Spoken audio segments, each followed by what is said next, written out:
Hello, dear viewers. Warm greetings, and I welcome to online English and German classes. Today, we are going to study the remaining part of the second lesson of Flamingo textbook for class 12 and CERT. So, I begin without wasting on your and my time. Those paragraphs which we have already studied focused the life of uh, Sahabe Alam. Okay, Sahabe Alam as he is called. Now, my acquaintance with the barefoot rag pickers leads me to Simapuri, a place on the periphery of Delhi, yet miles away from it metamorphically. Here, in these lines, the writer highlights something. दिल के इतने करीब होके भी दिल के बहुत दूर, something like that. Simapuri is a part of Delhi and still it is miles away from it. What does the writer mean?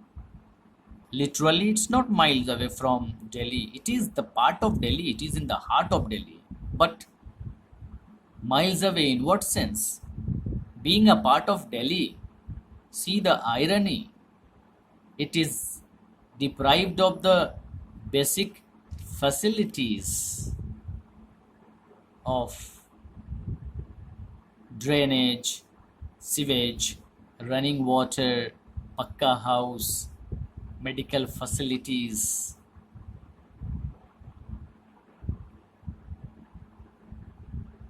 They were illegal immigrants from Bangladesh who came in 1971.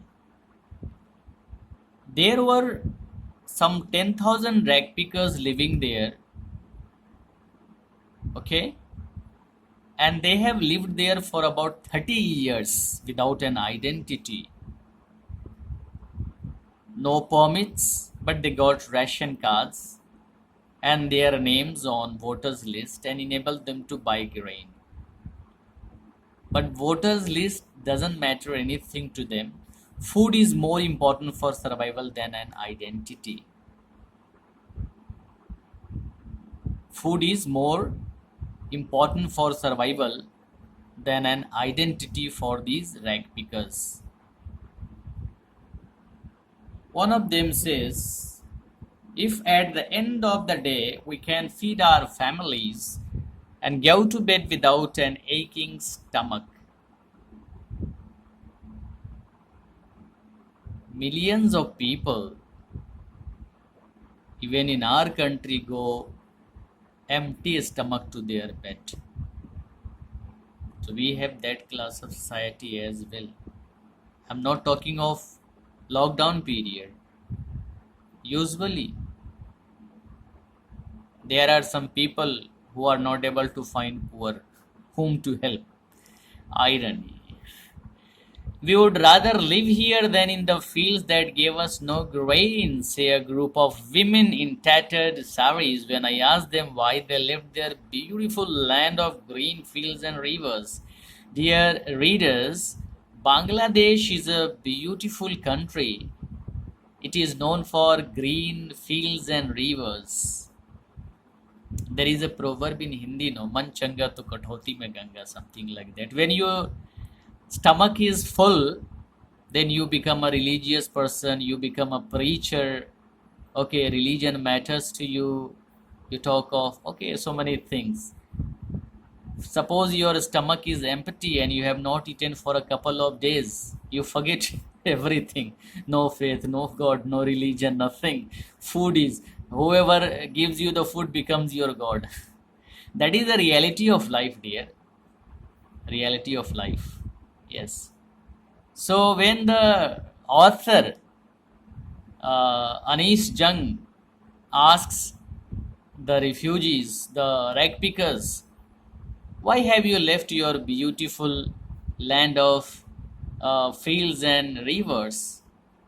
They say food is more important for them.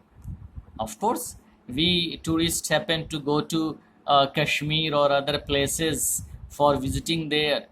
For us, it matters because we are tourists.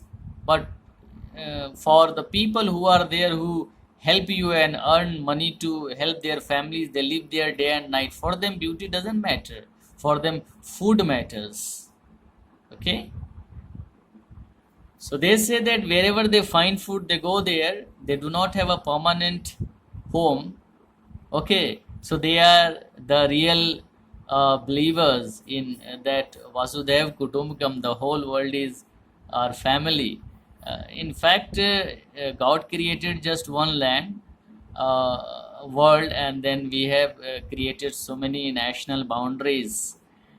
Okay, so children grow in them, and then they all earn together to have collective responsibility to help their survival.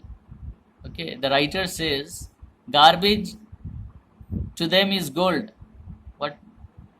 Okay, garbage to them is gold. It's a hyperbole, I will say here. Hyperbole, Hyper, Hyper, hyper, BOLE, hyperbole, not hyperbole, but hyperbole, because I'm no right, okay. So hyperbole, okay, HYPERBOLE, hyperbole, okay. Garbage, for whom can be garbage, you understand, no? Garbage, okay. So for these children, garbage is gold. Why garbage is gold? Because it gives them their daily bread, a roof over their head. Okay, so for them the beauty doesn't matter, garbage is more important to them. Why? Because that gives them food, clothes, shelter. Okay, so for them it is gold. That is where they get their livelihood. For a child, it's more, even more. For the adults, the rag pickers, it is gold, but for the children, let us see. I sometimes find a rupee, even a 10 rupee note, Sahab says, his eyes lighting up. When you can find a silver coin in a heap of garbage, you don't stop scrounging, for there is hope of finding more. It seems that for children, garbage has a meaning different from what it means to their parents. So here one extra information is there, that sometimes these rag pickers, these children like Sahab, they find coin of 10 rupee, okay, or a note of 10 rupee, then they hope, they are hopeful that they can get more coins, or sometime they would get gold as well. Okay, so you don't stop scrounging, and they keep on getting something from the garbage. Okay, so for the elders in the family, those the families of rag pickers, it is a medium of it is a source of survival, it is a source of food. But for these small rag pickers, it is beyond that, more than their survival. It is like sometimes they could get some coins also, or they can even they are hopeful of getting something more than that. Okay, so that now one winter morning, I see Sahib standing by the fenced gate of the neighborhood club. There is a club in the neighborhood of the author Anis Jung, and Sahab is standing. Who is Sahab? The rag picker. Okay, boy. Watching two young men dressed in white playing tennis. Sahab says, I like the game. He is satisfied to watch the game standing behind the fence. I go inside when no one is around, he admits. The gatekeeper lets me use the swing. He is happy with that, okay? That's what is his entertainment or his time pass, unlike the privileged children. Okay. Too is wearing tennis shoes that look strange over his discolored shirt and shorts. Someone gave them to me. He says, Someone gave them to me, he says in the manner of an explanation. Why does he give the explanation without asking? Because Sahab knows the attitude of society. Okay, we always happen to look the weaker people with contempt, okay, or with some attitude of doubt, okay. That's why before being asked to explain, he is explaining that he has not stolen. The fact that they are discarded shoes of some rich boy who perhaps refused to wear them because of a hole in one of them does not bother him. Actually, these were the discarded shoes, and for these rag pickers, whether they are discarded or that they are not part of the prevalent fashion, okay, these shoes are not trending for them. Shoes, it's a dream come true for them, okay, for these deprived children, okay. But the game he is watching so intently is out of his reach. Tennis is the game of rich people. That's not a game of poor children like them. Now, another day, another morning, the author, now on daily basis, author Anish Jung was meeting Sahib, maybe on her morning walk, most probably on her morning walk, okay. This morning, Sahib is on his way to the milk booth. In his hand is a steel canister. I now work in a tea stall down the road, he says, pointing in the distance. I am paid 800 rupees and all my meals. Sahab informs the author that now I have left rag picking and I am working in a tea stall down the road, and he gets 800 rupees plus his meals. Let me ask Sahab whether he likes the job. What he says? I see has lost his face, I see has lost the carefree look. The writer says that earlier, whenever she happened to meet Sahib, he was always like without any worries, a very carefree expression on his face. But now he has a serious expression full of worries. Why so? What's the reason? The writer informs. The steel canister seems heavier than the plastic bag he would carry so lightly over his shoulder. Does the steel canister that he is holding really weigh more than the plastic bag? Literally not. The writer doesn't mean to say that. The writer wants to highlight a different aspect. Not this, not literally that canister is heavier than the plastic. What the writer means to say that the steel canister is a symbol of slavery, a symbol of being a servant to somebody. You are no more a free man, okay. In that sense, actually, though he was getting 800 rupees plus his meal he was getting, but he was not a free man, he was not his own master. With the plastic bag on his over his shoulder, he was his own master. There was no one to order him. The bag was his. The canister belongs to the man who owns the tea shop. Sahab is no longer his own master.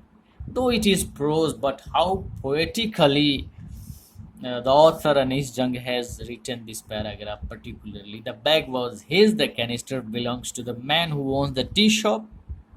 Sahab is no longer his own master. Doesn't it sound like some verse? Yes. Now that is the end of Sahab's story. So shall I start another story of another deprived child? Let me try. Whether you like or don't like, I don't know. I want to drive a car. I wanna drive a car. Mukesh insists on being his own master. Okay, the episode continues. Now, who is Mukesh? I will introduce Mukesh to you, or maybe when we are progressing in the paragraph, we'll be able to know about Mukesh. I'll be a motor mechanic, he announces. Let's find out another person. Do you know anything about cars? The writer asks. I learned them. I learned to drive a car. I learned to drive a car. He answers, looking straight into my eyes. Array honesty is there in his mind, in his face. Though they are poor, they are honest. His dream looks like a mirage amid the dusts of streets that fill his own town, Firozabad, famous for its bangles. Okay? So mirage in physics, if you are in touch of physics, you know that is something not real. It will look to you in desert.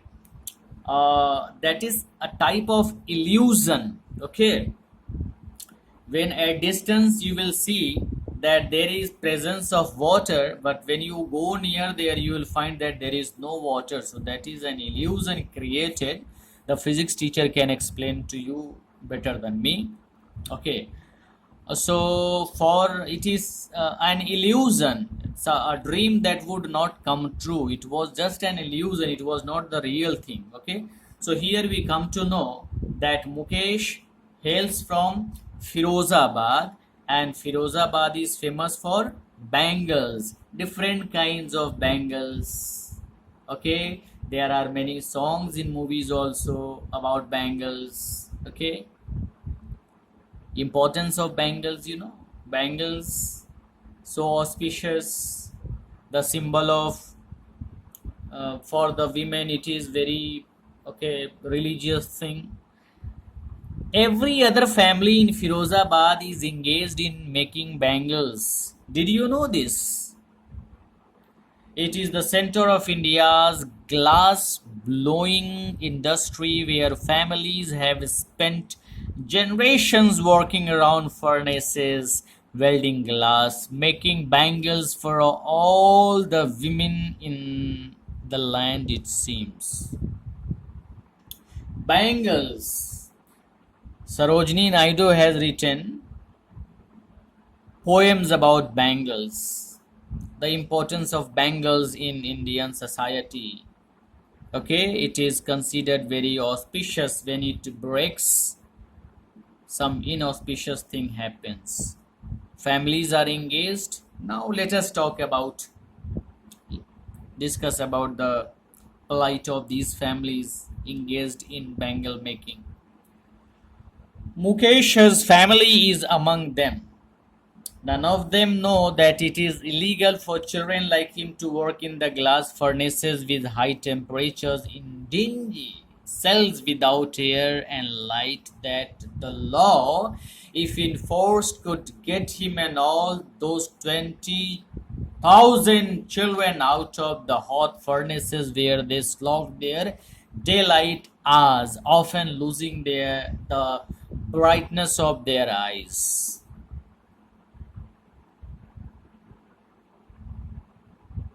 Of course, it is illegal, but who cares?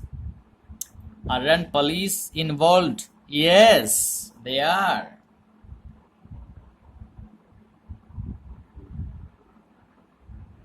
Some 20,000 children are there. What is the condition? Work in the glass furnaces. Furnaces, you know, where like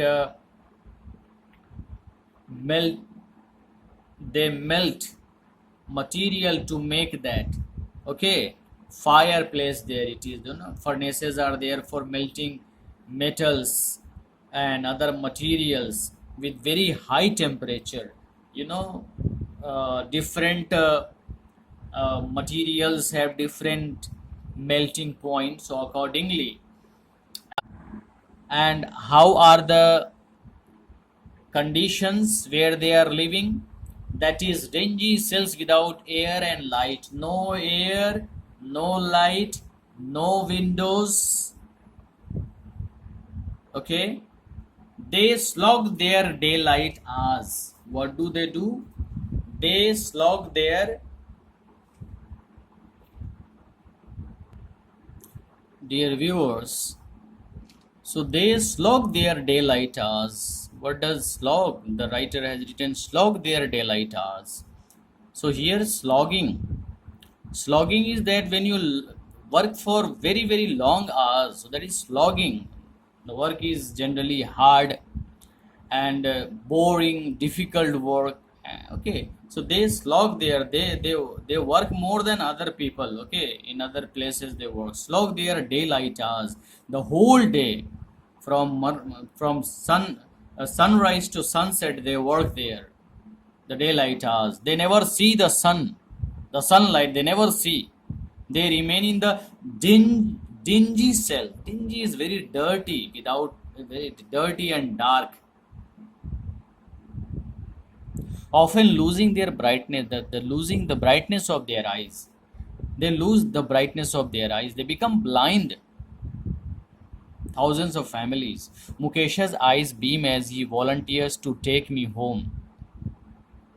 Though these are poor children, okay, their life is very miserable, but at heart they are very good people. This is again an irony. People who do not look good, who look wretched, miserable, but if you can see their heart, that their heart is pure, and the people a lot of things to look different, and then okay, so rest you understand. Unsaid things are better. Okay, so which he proudly says is being rebuilt. So his house is being rebuilt. He takes takes that he volunteers. He asks the author to visit his home.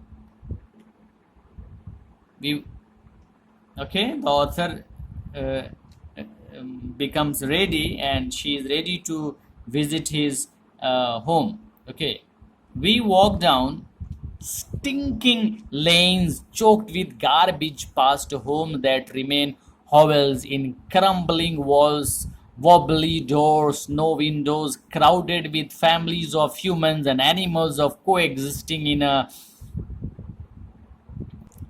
primeval state. Okay, let me read again here. We walk down stinking lanes choked with garbage, past homes that remain hovels with crumbling walls, wobbly doors, no windows, crowded with families of humans and animals coexisting in a primeval state. So, what kind of place they are living? So hardworking they are, and it is full of all kinds of bad smell coming from all sides, and no proper drainage is there, and the doors are not fixed, the walls are crumbling, no windows are there. Both humans and animals live in the same ground. Okay, so that reminds the author of Stone Age. I may be exaggerating, you will understand. He stops at the door of one such house. What does it show? All the houses were like that. Bangs a wobbly iron door with his foot and pushes it open. You don't need any lock over there. We enter a half built shack. In one part of it, thatched with dead grass, is a firewood stove over which sits a large vessel of sizzling spinach leaves. Okay, the so you can visualize the condition of the small house without any basic facilities, and uh, that meal was being cooked, okay, in a large vessel. So being cooked in a large vessel, it means that that must be a joint family where the members, so many members of family might be there, okay. On the ground in large aluminum platters are more chopped vegetables, so that you can visualize, okay. A frail young woman is cooking the evening meal for the whole family. Now, how is the woman? She is a weak, very thin woman, okay. Through eyes filled with smoke, she smiled. Once again, the great heartedness of the poor people. Though live, though they live in miseries, okay, all kinds of hardships they face. Even they become blind before age, and still they uh, greet their guests. Aren't they far, far, far better than us? Aren't they really civilized? Okay, in a sense they have. Okay, she is the wife of Mukesh's elder brother. Okay, not much older in years, she has begun to command respect as the Bahu, the daughter in law of the house, already in charge of three men, her husband Mukesh and their father. That is the beauty of typical Indian family. You may not have enough food to eat, but for you, a family, India is a country where family matters. Okay, values are there, of course values are there, family values. So she is respected by the family members there, okay. All respect. Why? She is responsible, she takes care of the family, and the family members respect her, okay. So this beauty, at least it is there, okay, it is still there. That is great, I am more than happy. When the older man enters, she gently withdraws behind the broken wall and brings her veil closer to her face. Okay? Yeah, that is the tradition. As custom demands, daughters in law must veil their faces before male elders. Yeah, that is the tradition. You don't have to show your face to one and all. In this case, the elder is an impoverished bangle maker. In the case of this family, how is that elder person? Impoverished bangle maker. He is also very lean and thin person. Despite long years of hard labor, first First as a tailor, then as a bangle maker, he has failed to renovate a house, send his two sons to school. Okay, by labor you cannot get it. You need to have a satanic brain to earn more and more money. Okay, he doesn't know this innocent and poor man. He doesn't know that. Okay, so yeah, so he is unable to even renovate a house, leave the dream of building one. Okay, he could not send his two sons to school even. All he has managed to do is to teach them what he knows, the art of making bangles. The family profession, the family art. Okay, it is his karm, his destiny. God has come down to the earth and told, okay, that's what, no option left.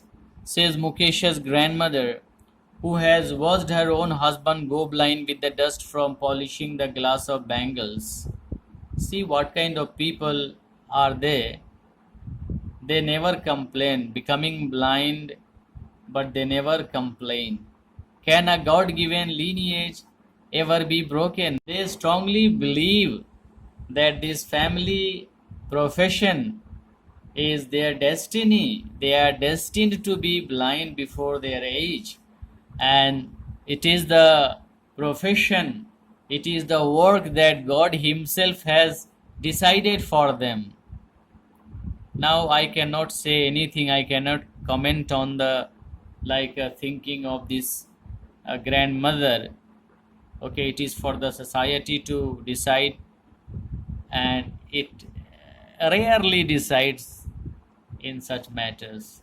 Born in the caste of bangle makers, they have seen nothing but bangles in the house, in the yard, in every other house, every other yard, every street in Firozabad. Spirals of bangles, sunny gold, paddy green, royal blue, pink, purple, every color born out of 7 colors of the rainbow lie in mounds in unkept yards, are piled on four-wheel handcarts pushed by young men along the narrow lanes of the shanty town. Again, great. This author has, though this is prose, okay, but the author has very poetically she has written this. I would like to read this again. If you have time, listen here. In the okay, so I begin from there. Born in the caste of bangle makers, they have seen nothing but bangles in the house, in the yard, in every other house, every other yard, every street in Firozabad. Spirals of bangles, sunny, gold, paddy green, royal blue, pink, purple, every color born out of the 7 colors of the rainbow. So that's great. Very poetic, very poetic. Anish ji, great. Firozabad is known for bangle making, the center of bangle making and glass making, the whole of India, right? So, spirals of bangles, sunny gold, paddy green, royal blue, pink, purple, every. So, bangles have a very important place in Indian society. You read the uh, poems of Sarojini Naidu. Sarojini Naidu has written about bangles, that there are different kinds of bangles. Some bangles are meant for young girls. There are other bangles which are meant for the newly married woman, and then there are some bangles for the woman who has children, and then there are some bangles they are for the aged woman. So uh, different colors of bangle have different it's different kinds of associations. Okay, so she has explained in a very, and bangles are very auspicious in Indian in the traditions, in the culture of India. Okay, and without bangles, you cannot imagine any marriage. Okay, that is very auspicious. But what about the people? What about the people? What about the families who make these bangles? Their life, all are there to admire the Taj Mahal. But what about the laborers who worked behind it? We are that kind of people only. So everywhere lie mounds in unkept yards, are piled on four-wheeled handcrafts pushed by young men along the narrow lanes of the shanty towns. Okay, and it is again, the town is without basic facilities, and in the dark hutments next to lines of flames of flickering oil lamps. Flickering, you understand? Flickering oil lamps. Have you seen oil lamps? First I will advise you to see oil lamps. Okay, we used to have lamp or lantern, and every evening we used to clean the glass of the lantern. So that is flicker, it flickers, it doesn't give you uh, in between it flickers, like the flame will sometime it will be stronger and then weaker, the flames of flickering oil lamp. Sit boys and girls with their fathers and mothers welding pieces. So the age when they have to sit with their books and study, and they are sitting with their father and mother welding pieces of colored glass into circles of bangles. What fate, what life. But since God has decided for them, no problem. We should not complain, and the society shouldn't do anything. The politicians, they should not do anything regarding that. Why? God Himself had decided for them this. Okay. Their eyes are more adjusted to the dark than to the light outside. Because since sunrise till sunset they are working in the dark, that's why they are adjusted more to the dark. And before time, when they become 35 or 40 years of age, they become blind, but still they don't complain. They will wear a smile on their lips, but not the kind of smile we wear on our lips, okay, that fake one. No, the real innocent smile, okay. That is why they often end up losing their eyesight before they become adults. Still, they don't complain. Now, there is a story of a young girl. So, shall I begin that as well, or next video, dear viewers? Next video, okay? Okay. Thank you very much. God bless you all, and please wait for the next video.